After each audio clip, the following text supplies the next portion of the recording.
Travis Wayne Goodsell, in Deuteronomy chapter 17, verse 6, at the mouth of 2 witnesses or 3 witnesses shall he that is worthy of death be put to death.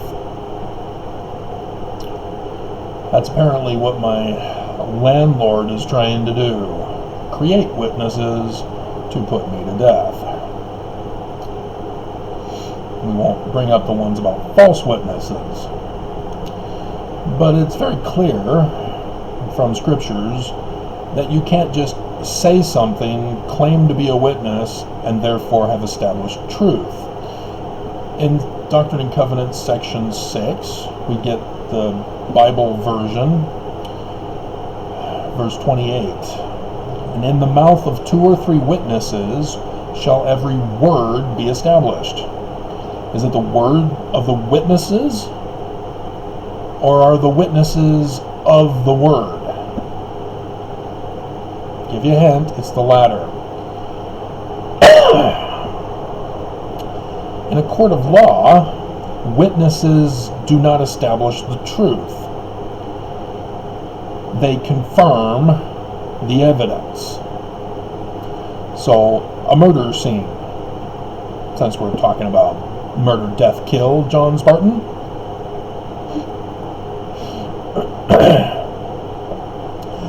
you have forensic investigators who have to go over the whole scene. They're not supposed to just arrest somebody off the street, lock them up in jail, force them to confess to something they didn't do in order to get a conviction, and go on TV saying, we caught the killer, he's now locked up. And then 13 years later, the Justice League does DNA to show that the person was innocent the whole time, and that their life's been destroyed because of the false arrest. That's not how our justice system is supposed to work, except that seems to be how it works. Nonetheless, witnesses are of the word.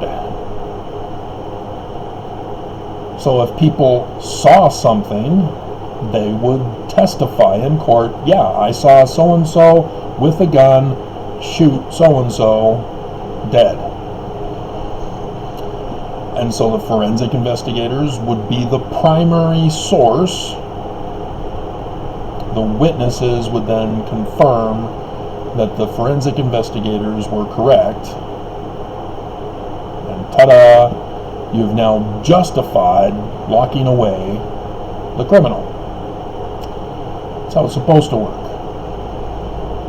So when it comes to truth, lots of people say stuff. How do we know what is true, what isn't true? Whether it be in religion, politics, school. You gotta be careful of critical race theory in math books.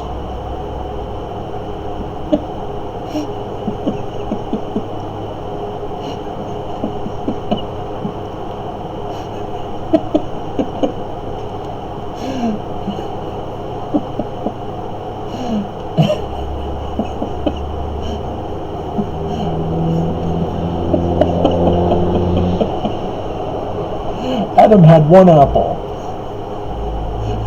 How many slices does he make to give it to each of his 5 wives and Steve, his partner?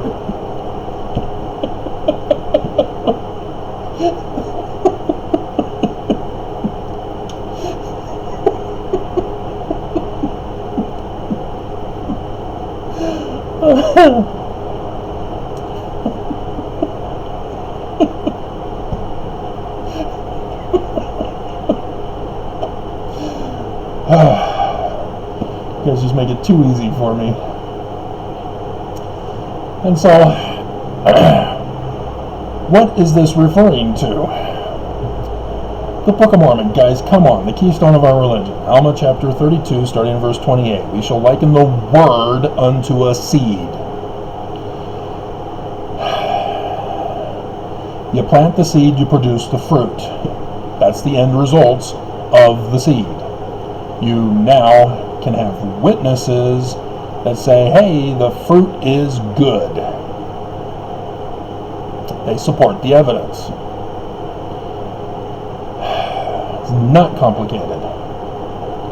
If you twist definitions, if you don't utilize grammar structure for the sentences, you're going to get screwed up and you're going to go around lying to people. And so when it comes to church history, there's very much confusion on both sides.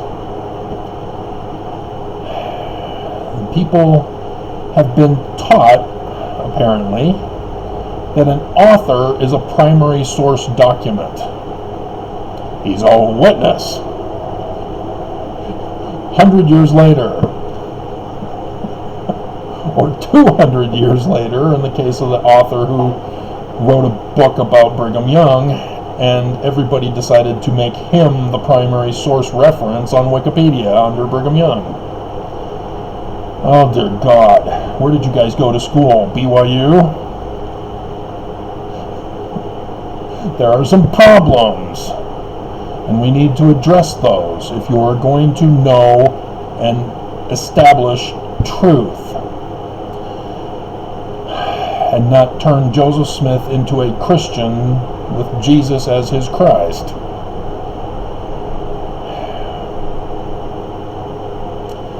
And so, when it comes to a religious organization, the founder is the primary source. So you can, whatever Christian religion, Lutheranism, for example, a group of his followers, after he died, decided to form a religion called Lutherans,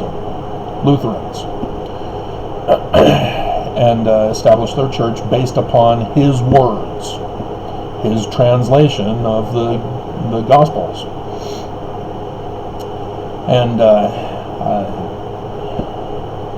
And so every religion has a founder.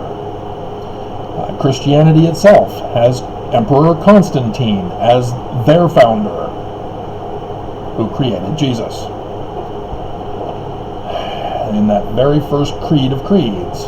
And so Joseph Smith, when he's giving his church history, he's told by the personage that the first creed, as well as all subsequent creeds of Christianity, are an abomination.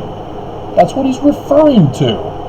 Why the hell did you allow yourself to get screwed up by the church into believing that Jesus is Joseph Smith's Christ, when he's clearly saying that's an abomination? You've been deceived by false witnesses.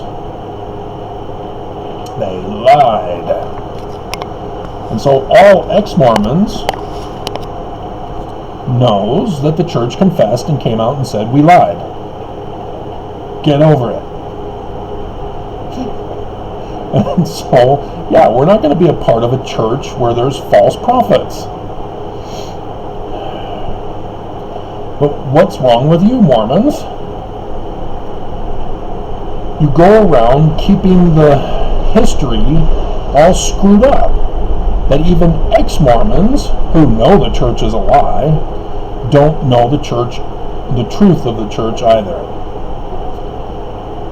And so again, you have to use science, you have to use sound arguments in the development of your theories to be tested for confirmation or denial. Take that, anti-critical race theorist.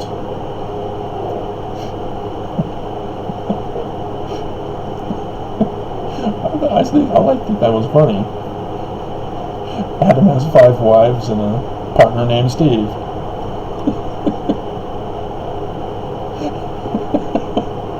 Because it's not Adam and Eve, but people say it's Adam and Eve, not Adam and Steve, as their fallacious argument for not allowed to be gay. It was Lilith. That was his first wife's name. It's right there in Genesis chapter 1. But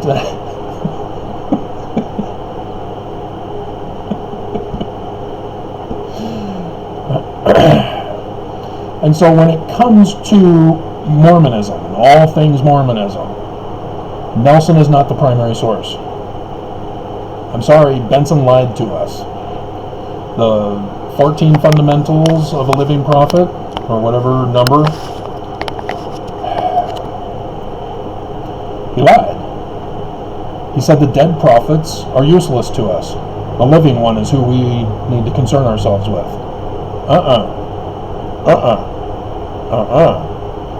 No, what Joseph Smith established is what has to be followed by anybody claiming to be successors. There's still a debate over how succession was supposed to have been done when Joseph Smith was assassinated. Because what happened is that everybody formed their own church, and each one of them claimed to be successor, and didn't even bother to follow what Joseph Smith left behind in the records for the process of succeeding him. And so, as a result, there is no church of Joseph Smith anymore. It's gone. It's dead. And you can say, well, it can be restored. Joseph Smith claimed that he was restoring the old church. Well, that's his opinion. He's now a witness, no longer a source. All of Christianity, the 45,000 plus different congregations, organizations, are witnesses of the original church of Jesus. You see how that works? Between a source and a witness. Now, if you're an author, you're now a secondary source. You're supposed to use primary sources in your publication.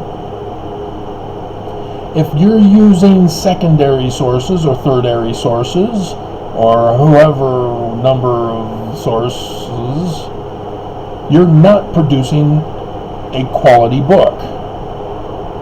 It cannot be relied upon.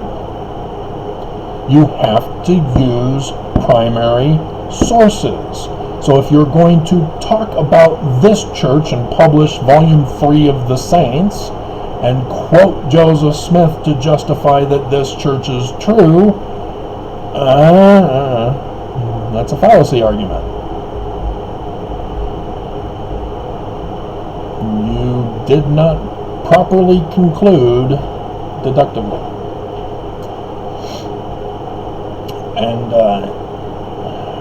you used a source from another religion. Because again, this church claims to be Christian and Jesus is the Christ. But that's not Joseph. Joseph's is a completely different church.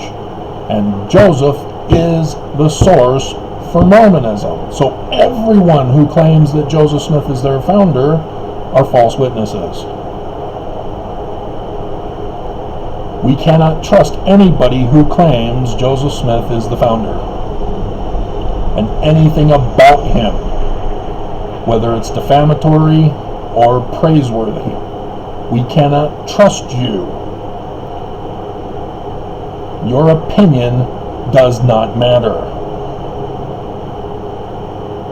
Joseph's words matter for his church. He's the primary source. There is no other primary source.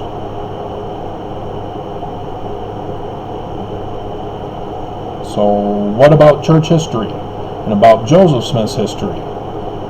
Is he the primary source? No. He's a witness to his own history. He's a reliable witness, but a witness nonetheless, because science has come out and established some evidence that contradict his history in 1838. Oh no, is he a liar? Is he a false witness about himself? Again, you cannot conclude unless you answer all the evidence. Apologists don't like to answer all the evidence. They like to distract with rabbit hole chases and ad hominem attacks. How dare you? Church is true. Joseph is Christian. Jesus is our Christ.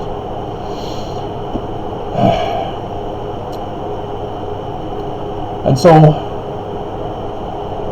the claim that Joseph Smith is the source for the Book of Mormon. Mormons believe that he translated by the gift and power of God. And it doesn't matter if it was a rock in a hat or off the top of his head, called revelation, doesn't matter. Joseph Smith is responsible.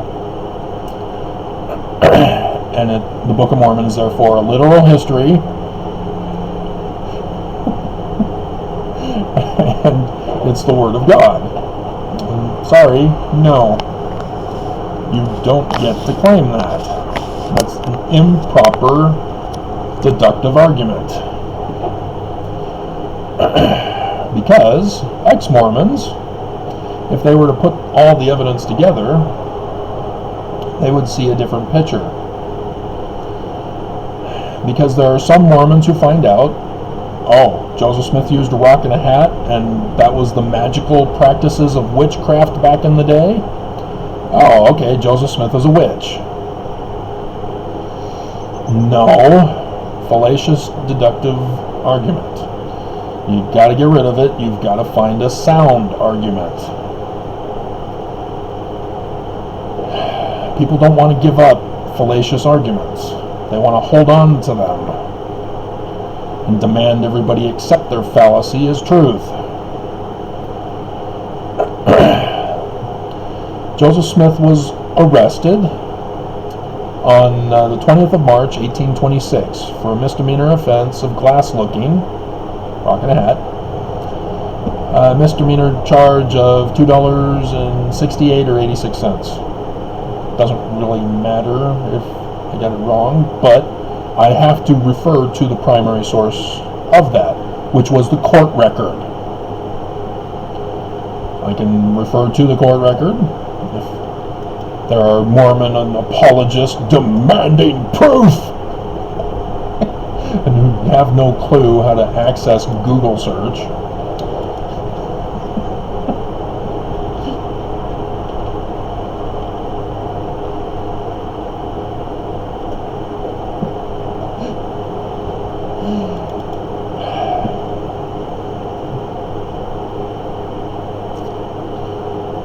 $2.68, which was relatively a lot back then,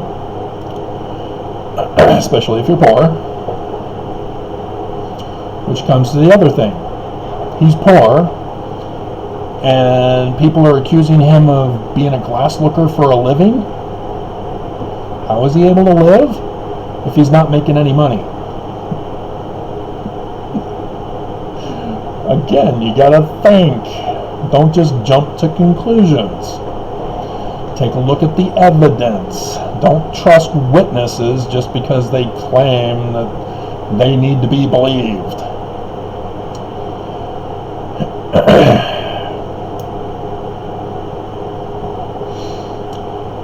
Growing up, I was very concerned that I could not memorize jokes to tell them correctly to others. So you have to give me that one.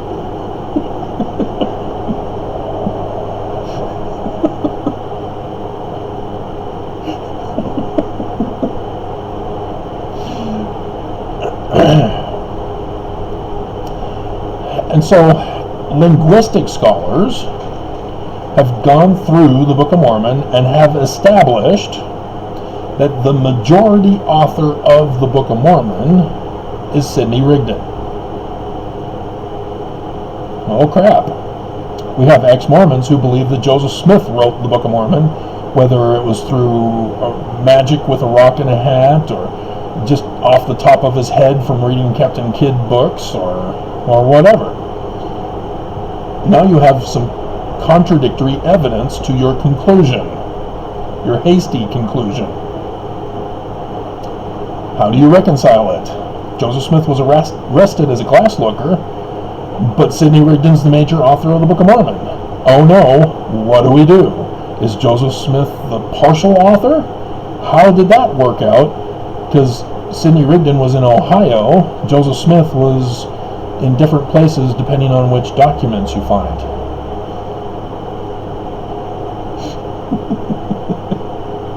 For example, the documents claim that Joseph Smith organized the church in Fayette, New York. No, it's Manchester, because of the evidence. They were baptized that very same day into the church in Manchester. The distance from Manchester to Fayette is too long to be able to make it in one day. So the founding of the church was in Manchester, at the farm.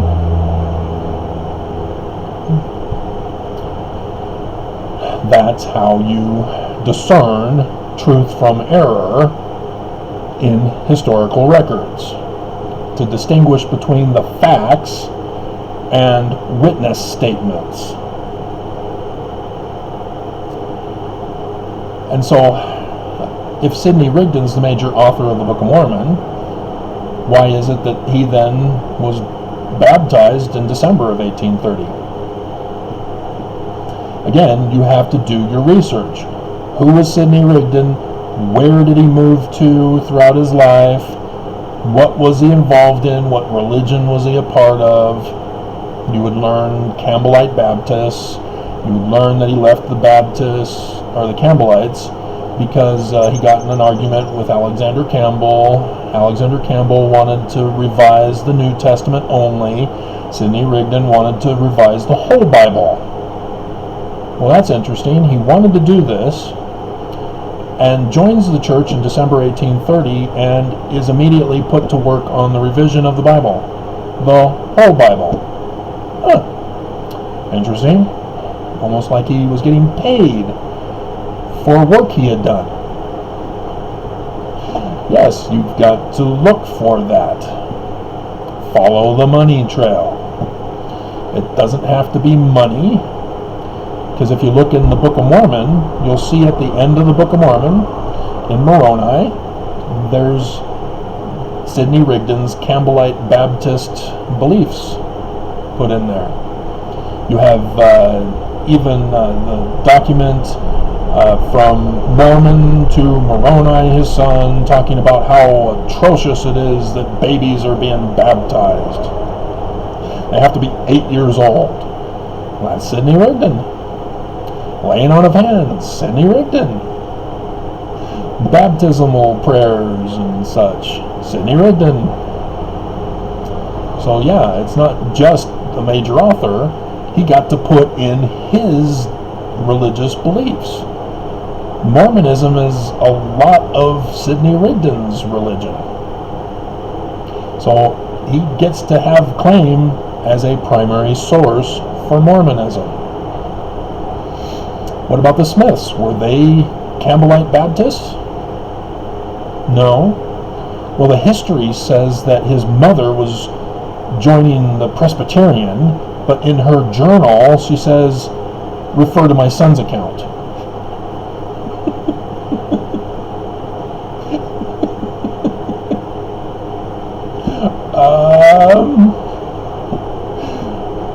Yeah. And so everybody assumes that Senior wasn't involved with religion at all. Joseph Smith was partial to the Methodists. I wonder why. What religion was Emma? Methodist.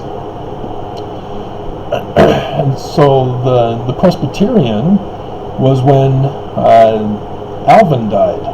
They had a Presbyterian officiate over that funeral service, and we now can say that, okay, he condemned Alvin to hell rather than help the family through their grief.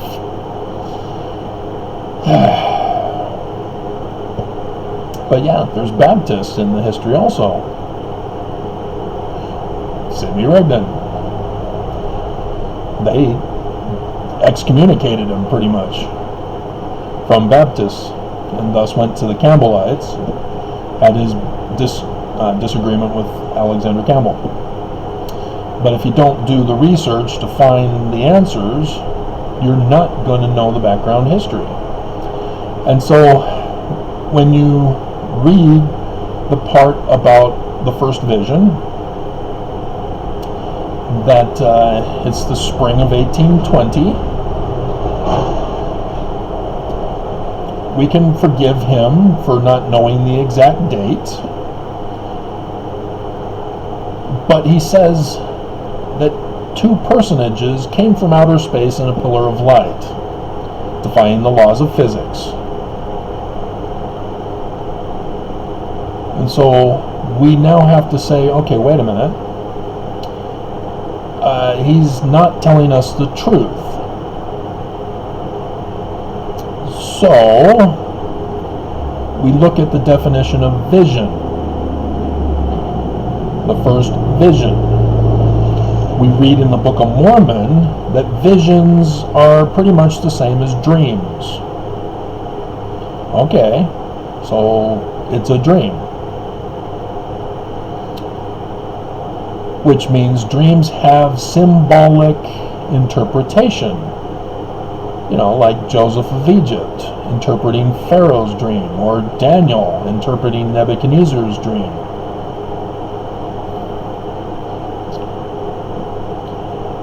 Has anybody even bothered to check those out? How are these personages described? They come from outer space and are said to be the sun at noonday. Well, the sun at noonday is in outer space. Well, that's interesting. Is there any religion that believes in that? Yeah. The Book of Mormon says, the learning of the Jews, the language of the Egyptians. In the Egyptian language, there is the deity known as Amun, the sun at noonday. Huh. I wonder if that's a connection. So you gather all the evidence, you run a test for confirmation or denial. And then you realize Jesus is not Jesus. He's Amun. Huh.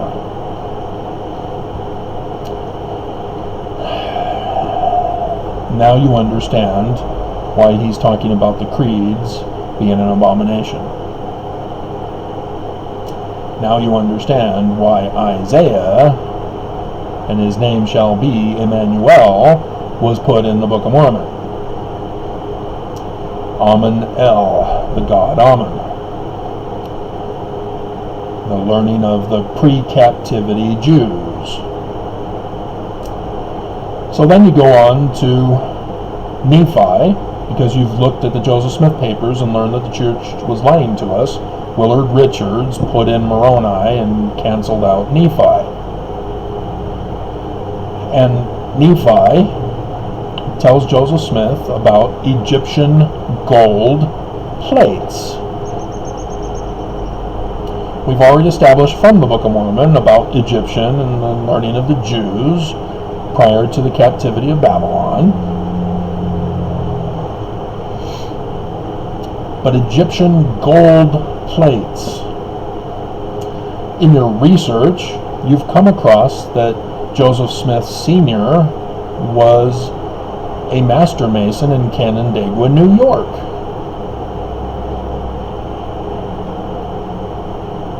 And so you've done your research and you found out that the Yorkites have ranking names, which the Knights Templar is the highest rank.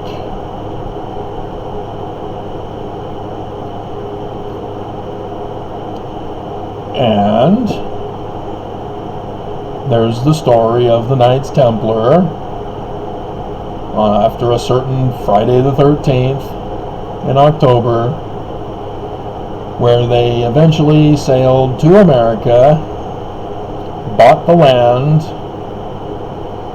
and deposited in caves Egyptian gold plates for the future New Jerusalem in America,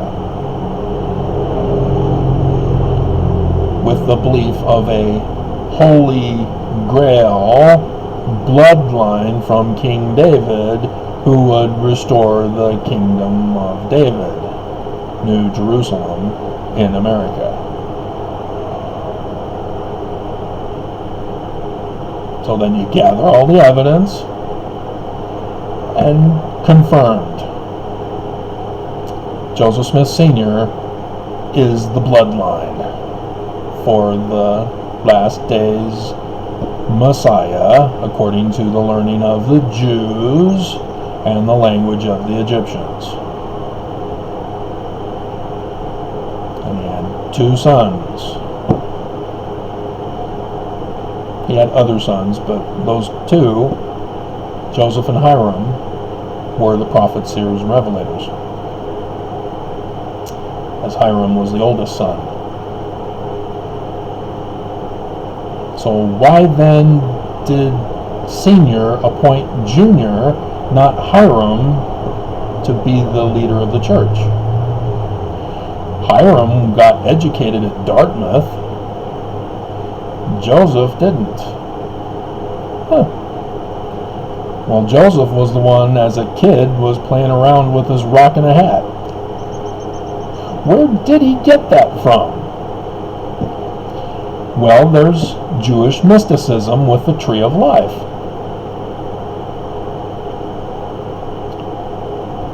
Did you Google search it? I'm pretty sure it would show Kabbalah, or Kabbalah, depending on how you want to pronounce it. I really don't care about phonetics, because I deal with the ancient world, and it's all about picture is worth 1,000 words. Tree of Life. Okay, well, there's the Tree of Life Thai Asian cuisine. Here's Wikipedia, Tree of Life. See if they have anything on that. It says for use in biology, Tree of Life biology. For other uses, Tree of Life disambiguation. It says Tree of Life is a fundamental archetype in many of the world's mythologies, religious and philosophical traditions. It is closely related to the concept of the sacred tree. And so you have ancient Mesopotamia. I'm not seeing Egypt. Guys.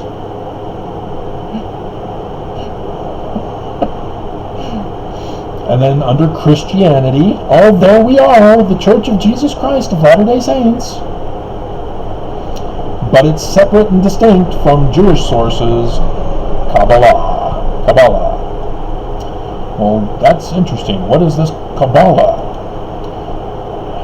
There's a Tree of Life. It's got circles with lines connecting them all together.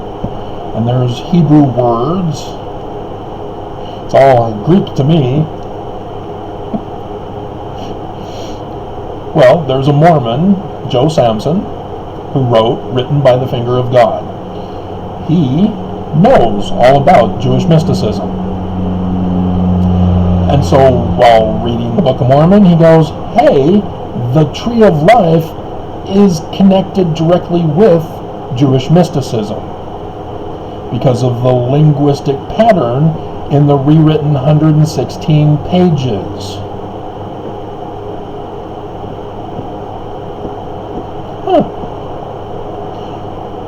Well, Sidney Rigdon is the major author of the Book of Mormon, but not of the 116 pages.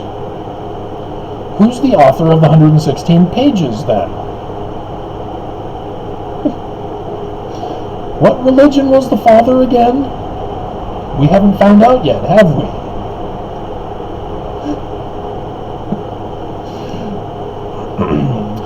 church will not connect it on his channel or his website for Wikipedia. You have to know of them. New Israelites.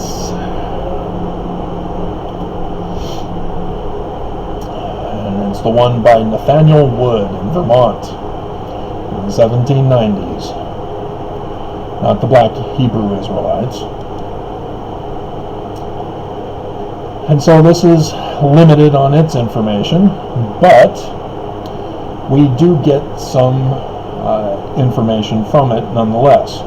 It's a Congregationalist religion, so now you got to do your research on what Congregationalists believe. And they believe that they are the literal descendants of the Israelites, and thus the new Israelites. They believe that Hebrew is the angelic tongue. There's your Jewish mysticism. Members only practice polygamy, spiritual wifery. We all know what it is. Because it's against the law to be polygamous. And so you got to create spiritual wifery crap and all that. So was Senior a polygamist? Because the church claims Joseph was a polygamist and outwardly professing monogamy. You have to be a member. That's what you learn from the Congregationalists. And there is nothing connecting Senior to being a polygamist. He did not become a member. But possible connection to Mormonism. Again, what the hell are you guys doing? You don't put possible connection. You do your research like I did, and you establish, yes, there is a connection. That was his religion. But he could not become a member because of the distance he had to travel. The Cowdreys, yeah, that's the very next town next door. So not very far to go. That's where Ethan Smith and View of the Hebrews came from after the Smiths left and went to Palmyra. The Cowdreys were still attending the Congregationalist church next door. And Ethan Smith came over, took over the pastor role at that congregation, and then published his book, and so the Cowdreys would have known of it. But it linguistically is not plagiarized in the Book of Mormon, as some people are trying to claim. And so they believed in prophecy, apocalyptic literature, Book of Revelation. And so with Jewish mysticism, you learn that that's also part of it. So then you have the evidence of the Holiness to the Lord parchment. Is it witchcraft? No, it's Jewish mysticism. It's a star chart. That's why Jupiter's on there. That's why stars are on the corners. They were into identifying signs in the heavens. It's all part of Jewish mysticism. With the new Israelites, which were Congregationalists. This is what you do with research. You establish what the facts and evidence are. You assemble them all together to then develop an explanation to be tested. And so if somebody comes along and says, oh, they were practicing polygamy. Oh no, my whole theory is destroyed. No, you check it. You find out, no, he never did become a member. But he was considered a master rodsman. What was the exact wording here? Leading rodsman. That's the quote. But when you look at 6, it's D. Michael Quinn. He's not a primary source for this. And they even have Brooke. Oh, the mouth of 2 or 3 witnesses shall every word be made true.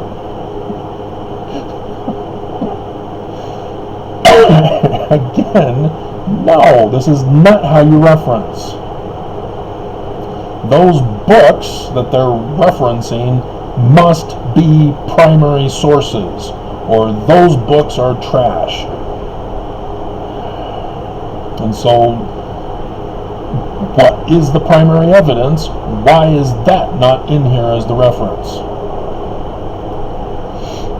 But there's the Cowdreys. But you'd have to actually see the map of where the Cowdreys lived, where the Smiths lived, and compare it with where this location was.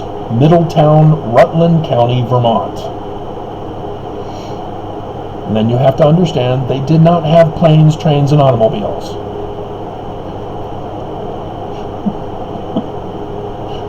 Throw mama from the train.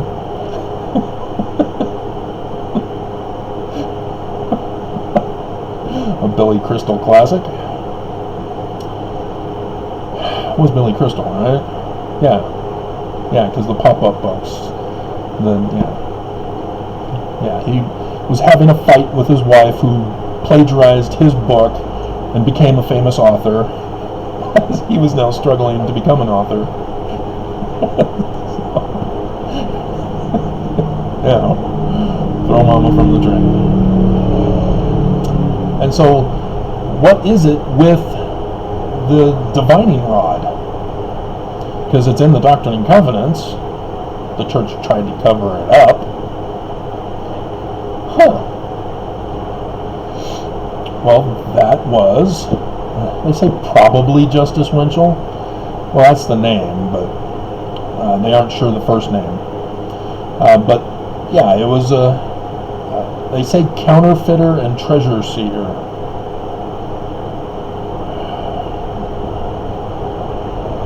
And no, forgery. Because there's confusions. Counterfeiting is making forgeries, but to forge also refers to metalwork.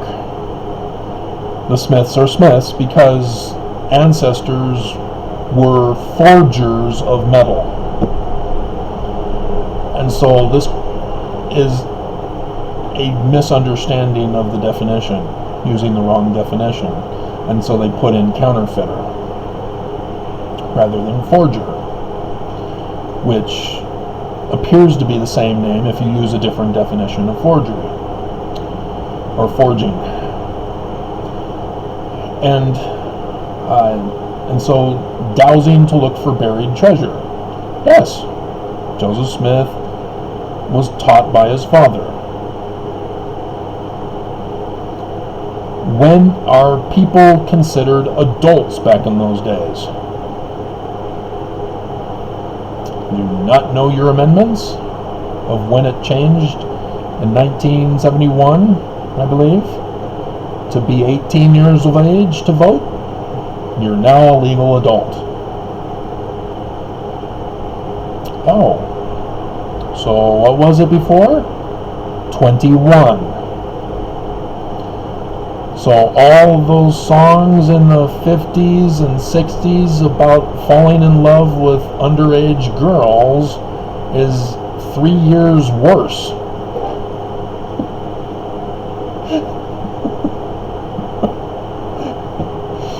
Yeah, that's even more jailbait. With the age of an adult being 21 during Joseph Smith's time. When did he get arrested? 20th of March, 1826. How old was Joseph Smith? 20. He doesn't turn 21 until December 23rd, 1826. He's a minor. He's still a child, playing around with rocks in a hat. See, back then, they didn't have a juvenile court system. You got accused of a crime, yeah, you got to go before the judge. And so you even have animals on record being sent to court for destroying property.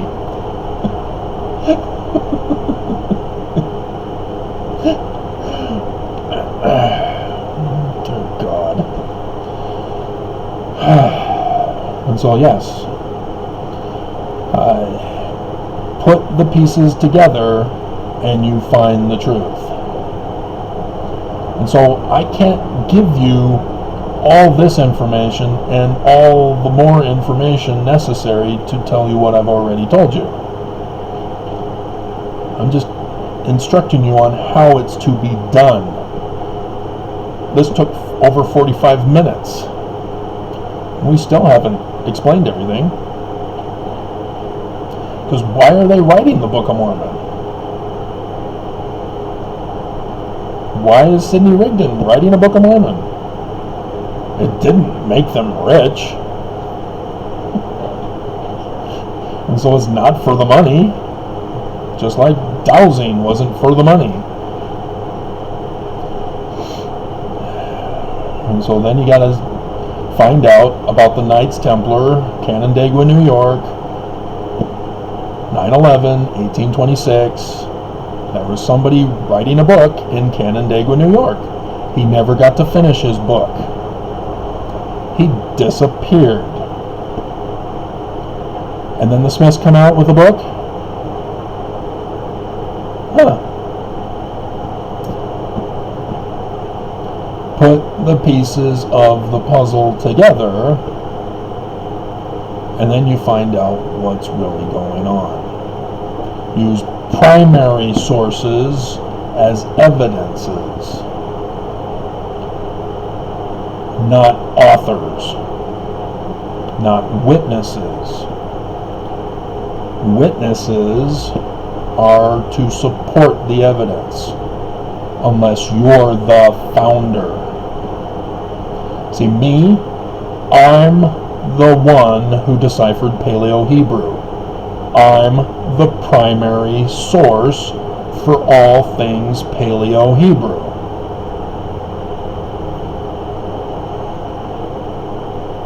I'm supposed to be referenced.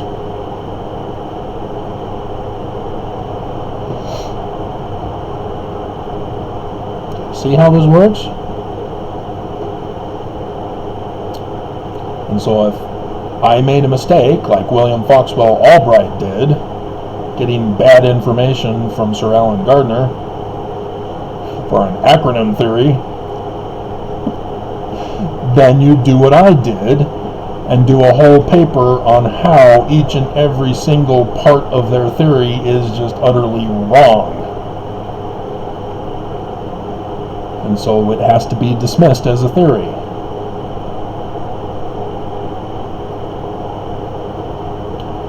But people stick to peer reviews to maintain the lies.